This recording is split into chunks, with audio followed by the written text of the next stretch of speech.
말씀을 나누겠습니다.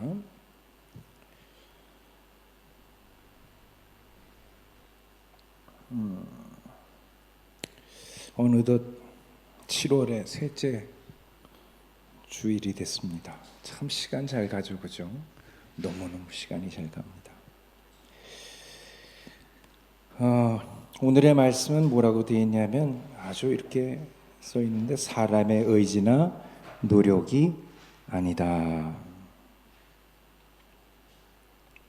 우리는 평생 노력하잖아요, 그죠? 노력했는데 노력이 아니다. 공부도 열심히 한 분도 계시고 저처럼 안 한 사람도 있겠지만 여러 가지로 열심히 하신 분, 직장 생활도 열심히, 자기 일도 열심히 하시는 분, 그리고 가정도 열심히 돌보시고 신앙생활도 열심히 하시는 분, 아주 열심히 했을 텐데 결론에 가면 그것만으로는 안 된다. 참 그런 것 같아요. 내가 열심히 했는데 잘 안 되는 사람이 있어요. 예전에 외사촌 형 중에 하나는 참 공부를 잘했는데 그 형은 시험만 보면 떨어져요. 이상하게. 참 학교 전체에서도 탑안에 드는데도 시험 보면 떨어져요. 이상하죠?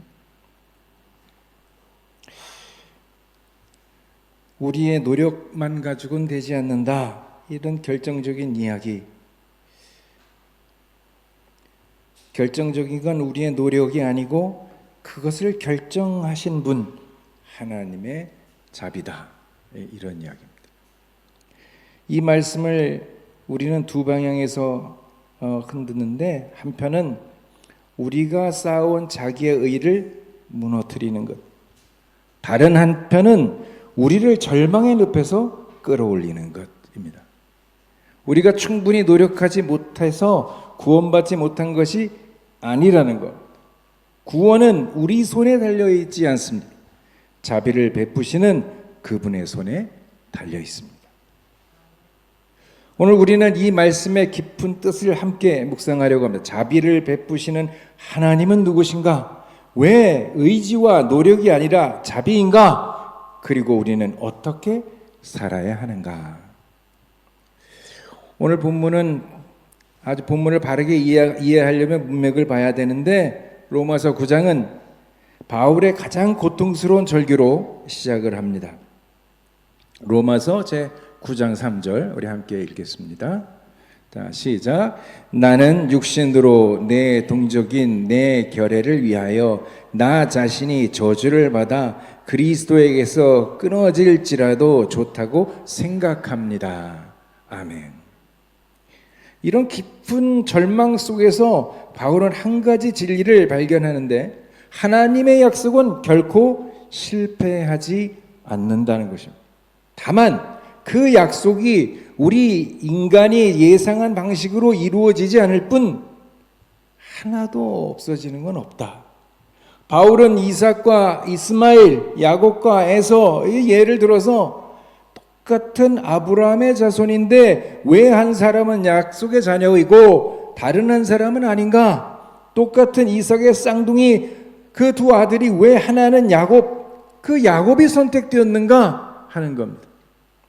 이 질문 앞에서 바울은 한 결론에 도달합니다. 그것은 그들의 행위에 달려있지 않다는 것입니다. 그들이 무엇을 했고 무엇을 결정한 것이 아니라 그들이 아직 태어나기도 전에 하나님께서 결정하신 일이라고 말합니다. 14절에 바울은 묻습니다. 그러면 하나님께 불의가 있다는 말입니까? 바울은 단호하게 말합니다. 결코 그럴 수 없습니다. 그리고 그는 우리를 신의 산의 이야기로 데려갑니다. 로마서 제 9장 15절 함께 읽겠습니다. 시작. 하나님께서 모세에게 이렇게 말씀하셨습니다. 나는 내가 자비를 베풀려고 하는 사람에게 자비를 베풀고 내가 불쌍히 여려고 하는 사람을 불쌍히 여기겠다. 아멘. 이건 출애굽기 33장 19절에 대한 그 내용을 가져온 건데, 시내산에서 모세는 하나님께 한 가지를 간구했습니다. 주의 영광을 내게 보이소서, 이렇게 말했습니다. 모세는 이미 산을 2번이나 올랐지만 한 번도 그런 얘기를 하지 않았습니다. 십계명을 받았고 백성의 죄로 인해 돌판을 깨뜨렸고 다시 새 돌판을 받기 위해 산을 올라갔습니다. 그가 받은 사명은 너무 무거웠고 백성의 모습은 너무 절망스러웠습니다. 그래서 그는 더 깊은 것을 원했습니다. 하나님의 영광 그 자체를 보고 싶습니다. 이렇게 말했어요. 그때 하나님께서는 모세에게 자기의 자신에 대해 어떻게 계시하셨습니까? 자신의 능력으로, 자신의 거룩함으로, 자신의 의로움으로가 아닌 하나님께서는 자신의 자비로 자신을 계시하셨습니다. 내가 나의 모든 선한 모습을 내 앞으로 지나가게 하겠다. 그리고 내 자비를 베풀려고 하는 사람에게 자비를 베풀겠다. 하나님의 가장 깊은 본질은 자비입니다. 그분의 능력도 거룩하심도 영광도 모두 이 자비라고 하는 본질 위에서 빛나는 것. 바울이 시내산을 인용한 이유는 바로 여기에 있습니다. 하나님이 누구를 선택하셨는가? 그 기준이 바로 자비입니다. 그리고 자비는 우리가 통제할 수 없는 영역입니다. 그러면 자비란 뭐냐?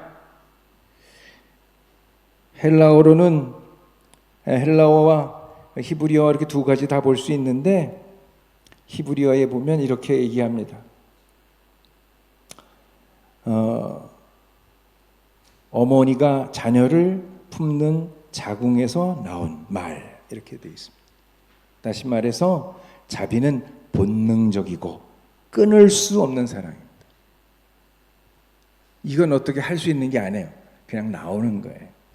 자비의 본질은 한 가지입니다. 자비는 받을 자격이 없는 자에게 주어지는 거예요. 받을 자격이 있는 사람에게 주어지는 게 아니고요. 받을 자격이 없는 사람에게 주어지는 거예요. 받을 자격이 있는 사람에게 주어진 걸 우리는 자비라고 말하지 않고 보상이라고 말합니다. 그죠? 보상받았다 그러잖아요. 그거 열심히 해서 네가 그걸 받았으니까 그건 보상받은 거라고 하잖아요. 자비는 그게 아니에요. 받을 수 없는 자에게 주는 거예요. 정의가 받아 마땅한 것을 주는 것이라면 자비는 받아 마땅하지 않은 것을 주는 것입니다.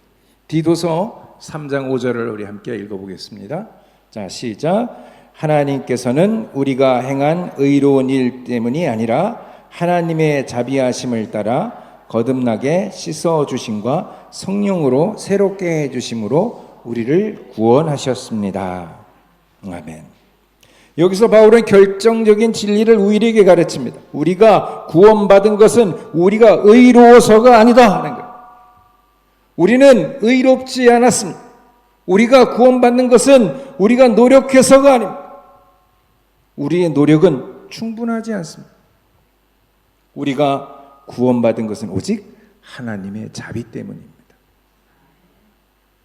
왜 사람의 의지와 노력에 달려 있을 수 없는 것일까? 두 가지 이유가 있는데, 첫 번째, 인간은 자기 의의 함정이 있습니다. 자기 의라고 하는 함정이 있습니다. 누가복음 18장에서 예수님은 세리와 바리새인의 이 비유를 들어주면서 말씀하고 계십니다. 누가복음서 18장 13절 우리 함께 읽겠습니다. 시작.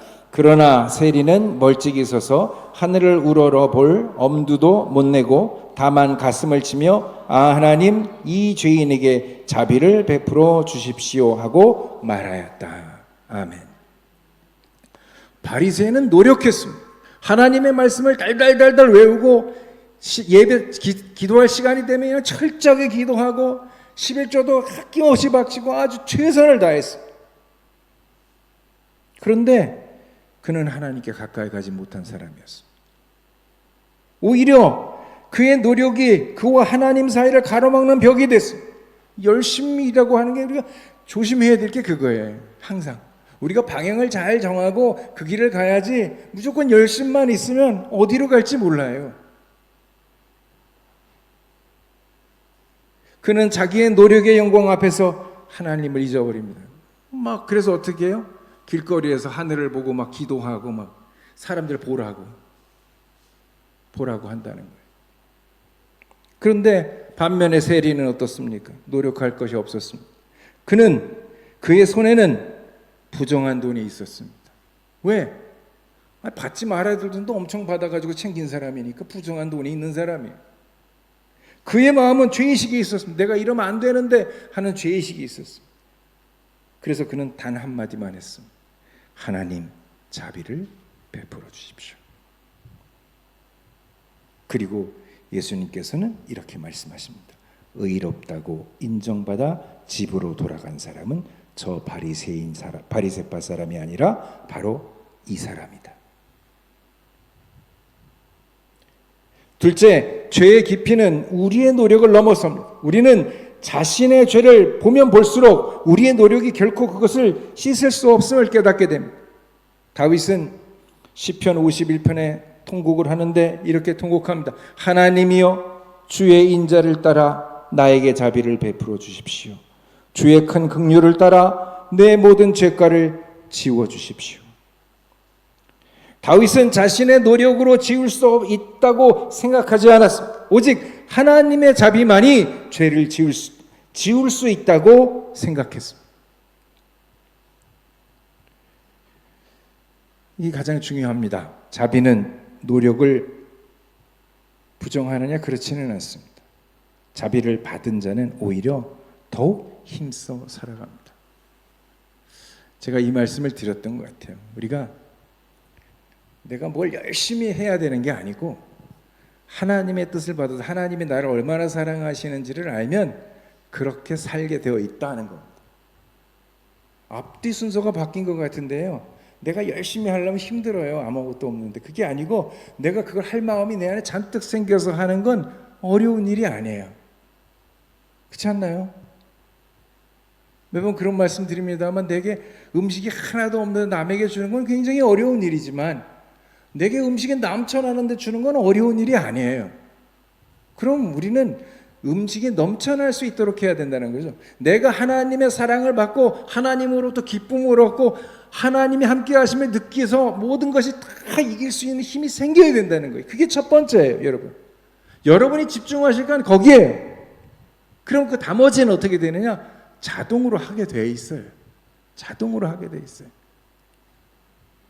음식이 남아 썩어 나가려고 그러는데 안 나눠줄 사람이 세상에 어디 있어요? 갖고 있어 썩기만 하는데. 그죠? 그러니 나눠 먹지.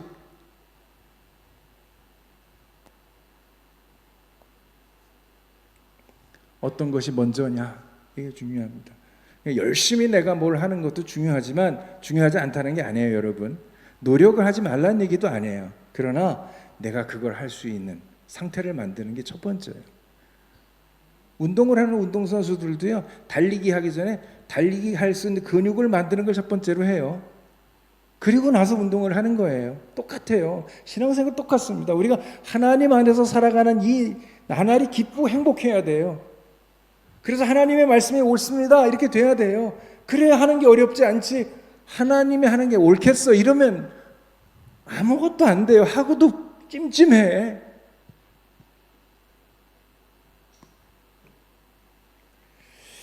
바울은 자신을 증언합니다. 나는 사도들 가운데서 가장 작은 사도입니다. 그런데 나는 하나님의 은혜로 오늘의 내가 되었습니다. 그리고 나에게 주신 하나님의 은혜는 헛되지 않았습니다. 나는 모든 사도들보다 더 많이 일하였습니다. 고린도전서 15장 9절에서 10절의 말씀이었습니다. 바울은 자비를 받았기 때문에 더 힘써 일했다고 말합니다. 애들이 뭘 못할 때 해줘야 될 건 칭찬이에요. 칭찬은 고래도 춤추게 한다 그러잖아요. 칭찬해 주세요, 여러분. 못하면 왜 못했어 이런 얘기 하지 말고 칭찬해 주세요. 그럼 잘해줘요. 바울의 노력의 근거는 자기의 의가 아니라 받은 자비였습니다. 그 차이를 분명히 해야 합니다. 자비 없는 노력은 자기의 의를 낳고 자기의 의는 결국 모든 사람을 정죄하게 됩니다. 너 이것도 못해 이렇게 한다니까요. 야, 난 이거 할 수 있는데 너 그것도 못해 이렇게 한다니까요. 자비를 받은 사람의 노력은 감사를 낳고요. 감사는 다른 사람을 향한 자비로 흘러가는 겁니다. 자비를 받은 자의 자비의 통로가 자비를 받은 사람은 자비의 통로가 됩니다. 자비를 받고도 자비를 흘려보내지 않는 사람은 예수께서 가장 무섭게 경고하고 계십니다. 마태복음 18장 32절에서 33절 함께 읽겠습니다. 시작. 그때 주인이 그 종을 불러다가 그에게 명하였다. 이 악한 종아, 내가 간청하기에 나는 너에게 그 빚을 다 없애 주었다. 내가 너를 불쌍히 여긴 것처럼 너도 너의 동료를 불쌍히 여겨야 할 것이 아니냐. 아멘. 이 빚진 자의 이야기인데 자기는 엄청 탕감을 받았는데 남의 요만큼을 탕감을 안 해줬다는 얘기예요. 비유는 우리의 마음을 칼처럼 찌릅. 우리가 받은 자비는 셀 수 없을 만큼 많은데 우리는 다른 사람에게 자비를 베풀고 있는가? 아까도 말씀드린 건 자비는 잘해서 주는 게 아니에요. 그런 게 아니고 어떻게 해요? 못하는데 주는 거예요. 자비를 베푸는 건 그렇게 베푸는 거예요. 그래서 우리가 이렇게 그 영화관에 있는데 보면 그 예수님 시절에 그 거린이라고 그러죠. 이렇게 돈 받는 사람 이렇게 자비를 베푸십시오 이렇게 하잖아요. 없으니까 주는 거예요. 없으니까. 있는데 주는 건 그건 당연하니까 별로 그렇게 중요하지 않아요. 우리는 얼마나 자주 큰 자비를 받고도 작은 자비를 베풀지 못합니까? 야마가타에 모인 우리는 아주 일본이라고 하는 이 두 나라 사이에 아주 풀리지 않는 많은 앙금들이 있지만 그럼에도 불구하고 한국과 일본 사람들이 함께 모여서 그 상처의 한복판에 살고 있는 겁니다. 어떻게 우리가 이 어려움을 넘어설 수 있을까? 우리의 의지로, 우리의 노력으로 아닙니다. 오직 하나님의 자비로만 가능합니다. 우리가 받은 자비를 서로에게 흘려보낼 때 그 자비가 두 민족 사이의 벽을 허물 수 있습니다. 자비의 통로가 된다는 것은 무엇입니까? 그것은 우리가 옳다고 생각하고 자비를 선택하는 것입니다. 우리가 내 자신이 옳다고 생각해도 자비를 선택하는 것입니다. 내 생각이 아니라는 거예요.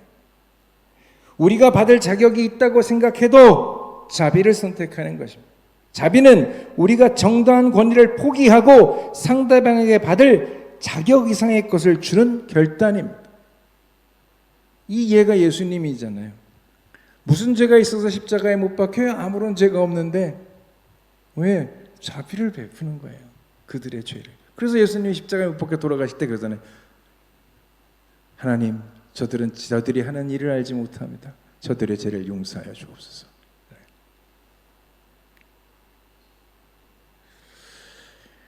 사도 바울도 자신의 받은 자비를 결코 잊지 않았습니다. 그는 그리스도인을 박해했던 자였습니다. 그러나 다마스커스에서 자비의 빛이 그를 비추고 그 자비가 그를 사도로 만들었습니다. 그래서 바울은 평생 자비의 사람으로 살았습니다. 자신을 박해한 자들을 위해 기도했고 가난한 자들을 위해 헌금을 모았고 죽음 앞에서도 내가 흠모할 것이 아니라 내가 받은 자비뿐이라고 고백했습니다. 사랑하는 성도 여러분, 오늘 본문은 우리에게 두 가지를 가르칩니다. 첫째, 우리의 모든 것은 자비에서 시작되었습니다. 우리가 오늘 이 자리에 있는 것, 우리가 그리스도인이 된 것, 우리가 야마가타 우리 교회의 가족이 된 것, 이 모든 것이 하나님의 자비입니다. 우리의 의지가 결정한 것이 아니고 우리의 노력이 만들어낸 것이 아닙니다. 이 사실 앞에서 우리는 두 가지로 응답해야 합니다. 자기의 의를 내려놓아야 합니다. 그리고 다른 사람을 향한 정죄도 내려놓아야 합니다. 우리가 받은 자비를 우리만 누리지 말고 그 자비를 다른 이에게 흘려보내야만 합니다. 둘째, 우리의 미래도 자비에 달려 있습니다. 이번 한 주 우리는 또 어떤 일을 만날지 모릅니다. 가정의 문제, 직장의 문제, 건강의 문제, 사람 간의 문제, 신앙의 문제, 우리는 노력할 것입니다. 그래야 합니다. 그러나 우리의 노력이 모든 것을 결정하지는 않습니다. 결정적인 것은 바로 자비입니다. 그래서 우리는 매일 자비를 구해야 합니다. 새벽에 자비를 구해야 하고 매 순간마다 자비를 구해야 하고 그리고 그 자비를 받은 만큼 그 자비를 흘러보내야만 합니다. 오늘 이 예배를 마치고 우리 모두가 자비의 사람이 됐으면 좋겠습니다. 우리 가정에서 자비의 통로가 됐으면 좋겠습니다. 우리 일하는 일터에서 자비의 통로가 되었으면 좋겠습니다. 그리고 야마가타 우리 교회를 통해서 일본 땅에 자비가 흘러넘쳤으면 좋겠습니다. 미가서 7장 18절 우리 함께 읽겠습니다. 시작. 주님과 같은 신이 어디에 있겠습니까? 주님은 죄악을 용서하시며 살아남은 백성의 죄를 너그러이 보아주시는 분이십니다. 주님은 노여움을 오래 품지 않으시고 오히려 사랑하시기를 기뻐하시는 분이십니다. 아멘. 이런 하나님께서 우리와 함께 하십니다. 자비를 베푸시기를 기뻐하시는 하나님께서 10월의 셋째 주일 이 자비 안에서 우리의 발걸음을 다시 시작하게 하실 것을 믿는 우리 모두가 되시기를 주님의 이름으로 축원합니다.